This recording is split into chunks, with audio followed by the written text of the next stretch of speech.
ধর্মীয় নানা আনুষ্ঠানিকতা, কুমারী পূজা ও ভক্তদের উৎসাহ উদ্দীপনায় উদযাপিত হচ্ছে শারদীয় দুর্গা উৎসবের মহা অষ্টমী।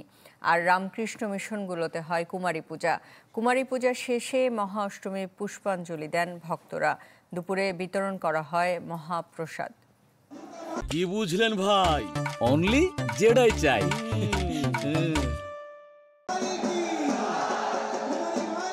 দেবী দুর্গার জীবন্ত রূপ কুমারী লাবণ্য চ্যাটার্জি, শাস্ত্রীয় নাম মালিনী, অধিষ্ঠিত হন মণ্ডপে মহা অষ্টমী তিথিতে। ক্ষণিকের জন্য হাজির হওয়া কুমারী দেবীকে দেখতে রাজধানীর রামকৃষ্ণ মিশন মন্দিরে ভিড় করেন ভক্তরা। হিন্দু পণ্ডিতরা জানান, মনের পশু ধ্বংসেই এই পূজা। নিজে যদি ভালো হই, আশেপাশে সবাই ভালো হবে। আসলে নিজে থেকে সেটা শুরু করতে হবে যে আমি নিজে ভালো, জগৎ ভালো। নারী এবং পুরুষ সবার প্রতি যদি আমরা সেই সম্মানটা বোধ রাখি, তাইলে মনে হয় আমাদের পৃথিবীতে এত মারামারি, কাটাকাটি, হানাহানি বা নারী নির্যাতন বা পুরুষ নির্যাতন কোনোটাই বোধহয় হইতো না। দেশ ভালো হয়, সবাইকে ভালো রাখো, যেন সব মা সন্তানকেই নিয়ে যেন মায় ভালোভাবে থাকতে পারে। ঢাকের বাদ্য, উলুধ্বনি আর শঙ্খের সুরে চলে কুমারী দেবীর বন্দনা। অর্ঘ্যের পর দেবীর গলায় পরানো হয় ফুলের মালা। দেশ ও দশের কল্যাণ কামনায় নতজানু হন সনাতন ধর্মাবলম্বীরা। অসাম্প্রদায়িক এটা নষ্ট হোক মার আশীর্বাদে। একজন মেয়েকে সেরূপভাবে সম্মান করা উচিত যেটা আমাদের কুমারী পূজা দ্বারা করা হয়। দুর্গা তিনি আসেনি, মা দুঃখ কষ্ট গোছাইয়ে দেওয়া, দেশের সব ভালো রাখুক।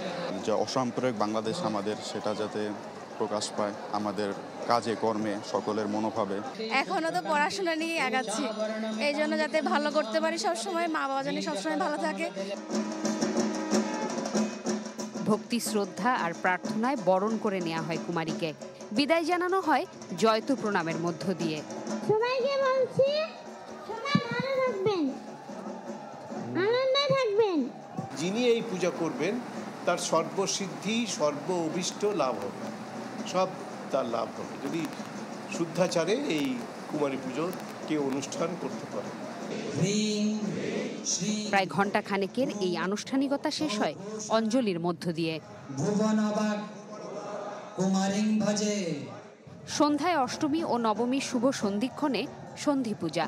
108টি প্রদীপ জ্বালিয়ে চামুণ্ডারূপী দেবী দুর্গার চরণে উৎসর্গ করা হয় 108টি লাল পদ্ম। জোমাতুল বিদা, চ্যানেল 24, ঢাকা।